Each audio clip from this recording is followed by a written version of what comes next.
को हम लोग यहाँ याद कर रहे हैं, संयुक्त जयंती हम लोग मना रहे हैं। राघोजी भांगरे, इनके पिताजी का नाम रामाजी भांगरे और उनके पिताजी का नाम वालूजी भांगरे, उनके भाई का नाम बापूजी भांगरे, उनके पिताजी, उनके दादाजी और उनके भाई, ये तमाम लोग शहीद हो गए। सब लोग, सब किसी को नहीं मालूम कि राघोजी भांगरे के दादाजी भी यहां पे पेशवाइयों के खिलाफ में लड़े और शहीद हो गए। रामाजी भांगरे को काले पानी की सजा दी गई अंडमान निकोबार में, उस पर कोई बात नहीं करता है। अंडमान निकोबार से लोग बाहर आए, उन पर चर्चा होती है, लेकिन जो लोगों को अंडमान निकोबार में फांसी दी गई उस पर कोई चर्चा नहीं। मेरे को देश में ऐसा परिवार बताइए जिसके पिताजी भी शहीद हुए, जिसके दादाजी भी शहीद हुए, जिसकी मां भी शहीद हुई, जिसका भाई भी शहीद हुआ।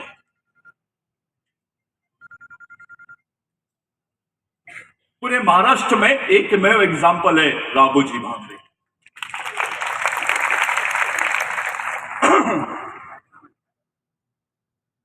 बड़ी बात यह है कि जिस ऐतिहासिक जमीन पर हम लोग खड़े हैं, इस ऐतिहासिक जमीन का एक अपना इतिहास है। हम बहुत बड़े और पवित्र काम के लिए यहां पर आए हैं।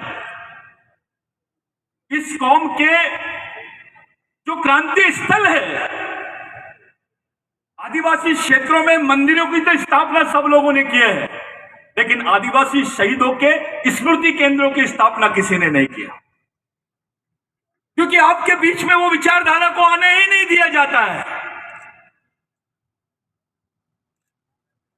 उसको मालूम ही नहीं है राघोजी भांगरे कौन है, रामाजी भांगरे कौन है, वालूजी भांगरे कौन है।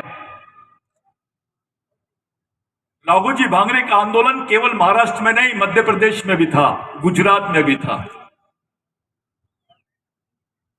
राघोजी भांगरे पहला नाम आता है सतारा के जो प्रताप सिंह भोसले थे, जो छत्रपति शिवाजी महाराज के वंशजों में से थे, उनको फिर से सत्ता में लाने की तैयारी राघोजी भांगरे ने की। सत्ता की बागडोर थी, वो माता जिजाऊ के हाथ में गई। इसका बहुत लोगों को अफसोस हुआ, लेकिन ये इसलिए संभव हो पाया है क्योंकि आदिवासी समाज में सती प्रथा नहीं है। वहां सौंपी जाती है सत्ता, वहां महिलाओं का भी उतना ही बड़ा स्थान है जितना पुरुषों का है। और ये जो उदाहरण है, ये आदिवासी संस्कृति का उदाहरण है। संभाजी महाराज को 7 भाषाएं आते थे, ऐसा कई साहित्यकारों ने लिखा है। मैं आपको बताना चाहता हूं, संभाजी महाराज को 18 भाषाएं आती थी, उसमें से 6 भाषाएं आदिवासियों की थी। और जिसको आप लोग मराठी भाषा बोलते हैं, ये मराठी नहीं मरहाटी है, इसके अवशेष हिंदू संस्कृति में मिले। ये ट्राइबल लैंग्वेज है, ये प्राकृत भाषा है, ये संस्कृत भाषा नहीं है, ये प्राकृत भाषा है। ये इस देश की सबसे प्राचीन भाषा है। और मराठी बोलने वाला आदमी ये संस्कृत का समर्थक नहीं हो सकता, वो मराठी का समर्थक होगा, वो सिंधु संस्कृति का समर्थक होगा। और ये बात साबित करती है कि यहाँ का ओबीसी हो, यहाँ का मराठा हो, यहाँ का दलित हो, ये आदिवासियों के वंशज है। अभी सुप्रीम कोर्ट ने बोला 2011 में कि आदिवासी भारत के मूल मालिक है, ये यहाँ के प्रथम नागरिक है। ये भीलों के ही संबंध में जजमेंट दिया है सुप्रीम कोर्ट ने। साथियों, मैं पहले सवाल का जवाब देता हूं कि पवार साहब मिशन के कैसे नजदीक है। बड़े बड़े नेताओं ने मिशन के कार्यकर्ताओं को देखकर बोला कि ये अलगाववादी हो सकते हैं। जब कोई आदिवासी बच्चा इस देश के संविधान पे डिबेट करता है, जब कोई आदिवासी बच्चा अपने जल जमीन जंगल के अधिकारों पे डिबेट करता है, रिजर्वेशन पे डिबेट करता है, टीबीटी पे डिबेट करता है, अपने मांगों को लेकर सड़क पे आता है, तो यहां के लोगों का दृष्टिकोण होता है ये नक्सलवादी हो सकता है। जब हम पवार साहब से मिले और जब हमारा डिस्कशन हुआ, तब पवार साहब ने इस मूवमेंट को ये बोला कि आपके राजनीतिक कार्यक्रम क्या है मेरे को नहीं मालूम, मैं आपके साथ में सामाजिक कार्यक्रम करना चाहता हूं, सामाजिक क्षेत्र में काम करना चाहता हूं। ये जब शब्द हमने सुने, तो किसी हमारे और भी नेता है, बुजुर्ग नेता है, जिनका फर्ज था, इसलिए हम लोगों का विश्वास पवार साहब पे हुआ और आज हम पूरे देश भर में पवार साहब के साथ काम कर रहे हैं। ये सामाजिक आमंत्रण है भाई, कोई राजनीतिक आमंत्रण नहीं था। इसको फैसला, इसका डिसीजन भी पवार साहब ने लिया। ये पहला कि ऐसा व्यक्ति जो देश भर में आदिवासियों के साथ में उनकी सामाजिक लड़ाई को लेकर खड़ा हो सकता है, इसलिए हम पवार साहब के साथ में खड़े हैं। दूसरी बात, कुछ लोगों ने ऐसा पूछा कि भाई आप लोग चाहते क्या हो, आप किस टाइप से आंदोलन करना चाहते हो, किस लेवल का आंदोलन करना चाहते हो। तो साथियों, मैं आपके सामने बता देना चाहता हूं कि जो गलत रिप्रेजेंटेशन गया है भारत सरकार का आदिवासियों के बारे में यूनाइटेड नेशंस में, जो रिप्रेजेंटेशन जो गया है उसमें लिखा गया है कि इस देश में आदिवासी नहीं है, जो अनुसूचित जनजाति के लोग हैं, इनका कोई अन्याय नहीं हुआ, ये इस देश के आदिवासी नहीं है। और उससे बड़ी बात कि इस देश के जो भील आदिवासी है, जिनकी संख्या 30 से 35% है, ये आर्यन भाषा बोलते हैं, जो भाषा संस्कृत से मिलती जुलती है, इसलिए ये भी आदिवासी नहीं हो सकते हैं। ऐसा रिप्रेजेंटेशन इन लोगों ने संयुक्त राष्ट्र संघ में दिया भारत सरकार ने 1991 में।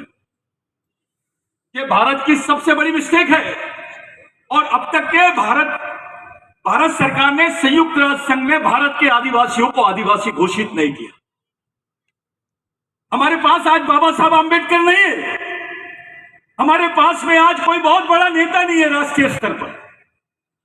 शिबू सोरेन जी थी, उनकी भी हालत खराब। जो आदिवासी नेता है वो राष्ट्रीय स्तर पे कोई प्रश्नों का रिप्रेजेंटेशन नहीं कर पाते। ऐसे समय आदिवासी नहीं तो आदिवासी वंश का नेता, हमारे बीच में एक अनुभवी नेता हमको मिला। हमने पवार साहब को बोला कि साहब आपको इस इशू को रिप्रेजेंटेशन करना है, आप ही को आदिवासियों को यूनाइटेड नेशंस में संयुक्त राष्ट्र संघ में मूल निवासी की मान्यता दिलाना है।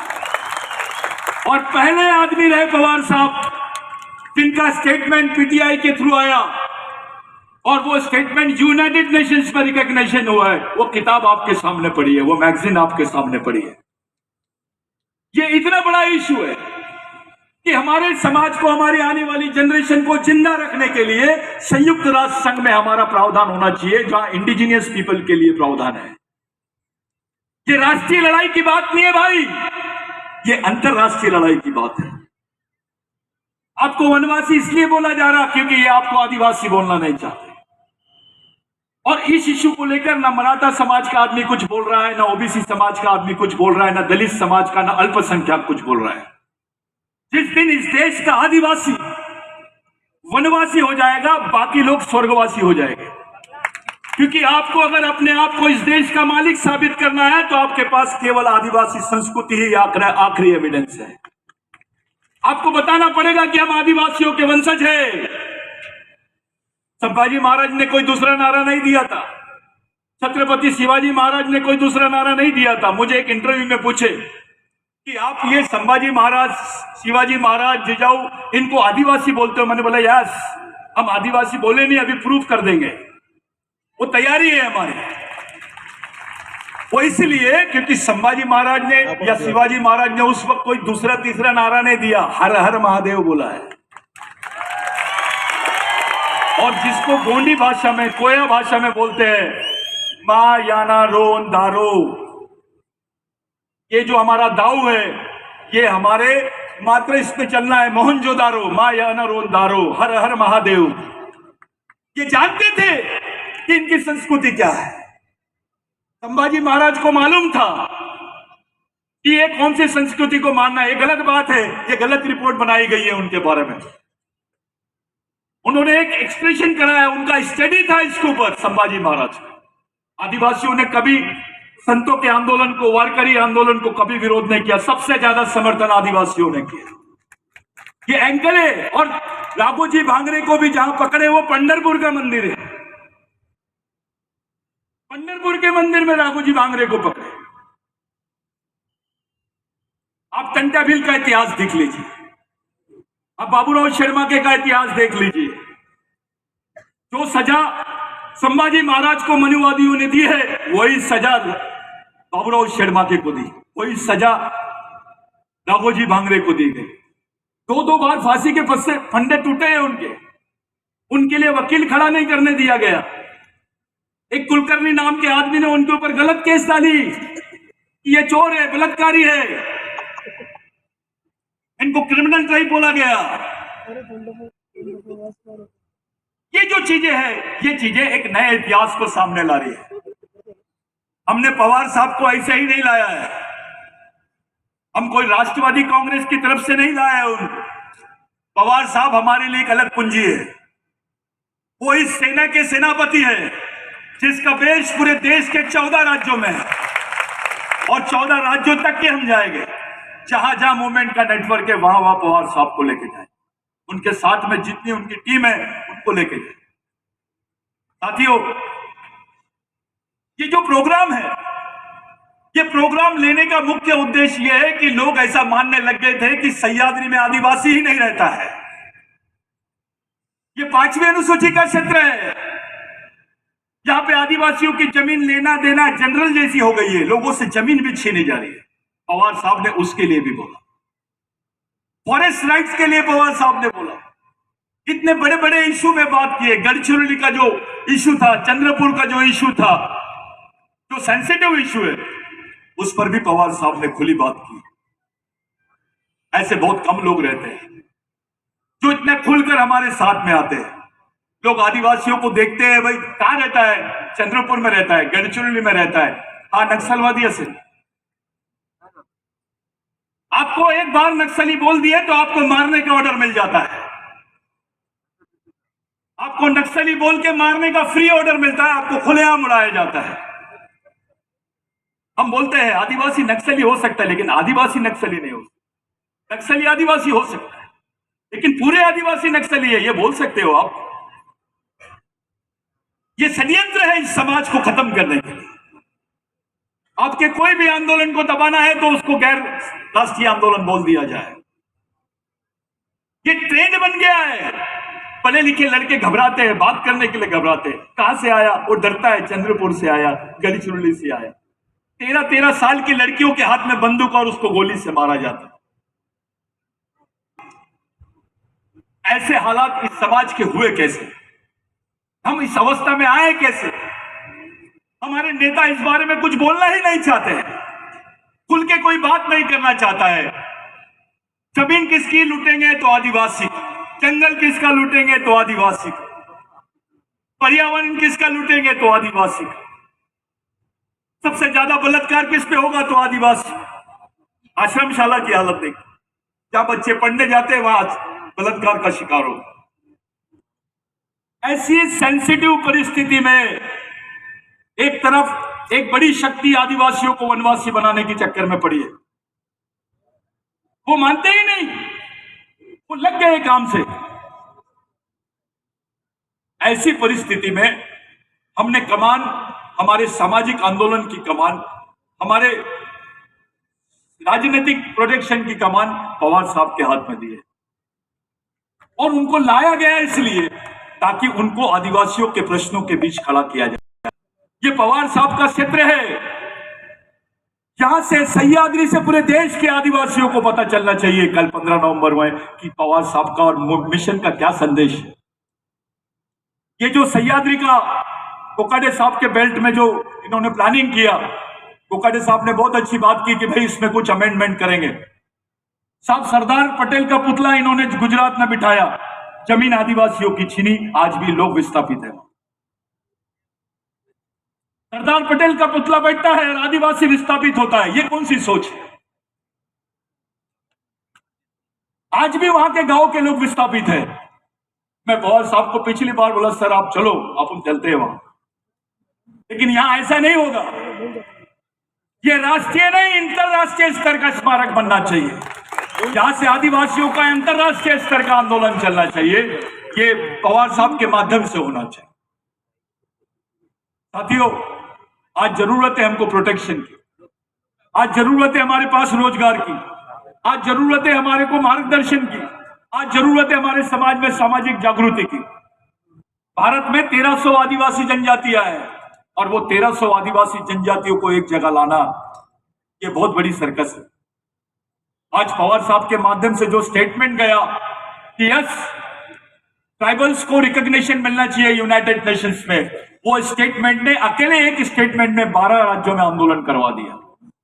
आज 12 राज्यों के आदिवासी बोल रहे हैं कि यस, पवार साहब सही है, उन्होंने सही स्टेटमेंट दिया। इसके पीछे का गर्व है, ये दर्द है हमारा कि कॉन्स्टिट्यूशन में वो शब्द होने के बावजूद डॉक्टर बाबा साहब आंबेडकर ने बोला है कि मैं जिन लोगों को शेड्यूल ट्राइब बोल रहा हूं यही आदिवासी है। ये लीगल टर्मिनोलॉजी है, वो यही आदिवासी है। बावजूद उसके आज 2020 हो गया, आदिवासियों को रिकॉग्निशन नहीं मिला।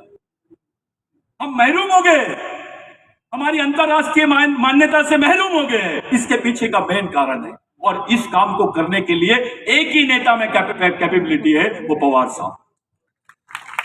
ये बहुत सेंसिटिव प्रश्न है, इसके लिए हमको सबका साथ लगेगा। यहाँ के ओबीसी भाई का, यहाँ के मराठा भाई का, यहाँ के अल्पसंख्यक भाई का, सबका साथ लगेगा।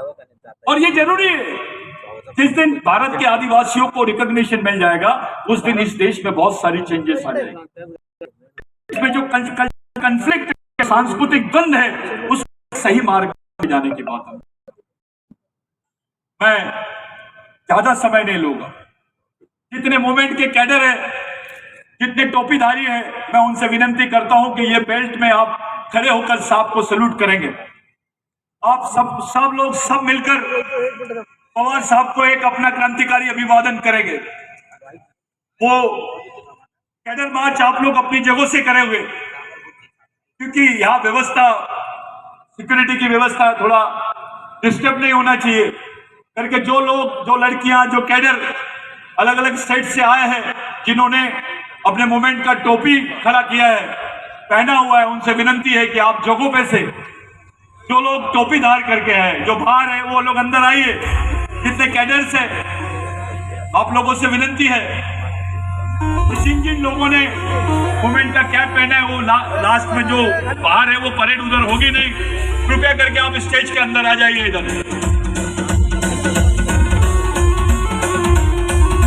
मेरे साथ आप लोग नारे लगाएंगे, जो जमीन सरकारी है, जो जमीन सरकारी है। आप लोग मूवमेंट का नारा देंगे, बच्चे बच्चे को सिखाना है, आदिवासी को बचाना है, बच्चे बच्चे को सिखाना है, आदिवासी को बचाना है। वनवासी नहीं आदिवासी है, इस देश के मूल निवासी है, वनवासी नहीं आदिवासी है, इस देश के मूल निवासी है।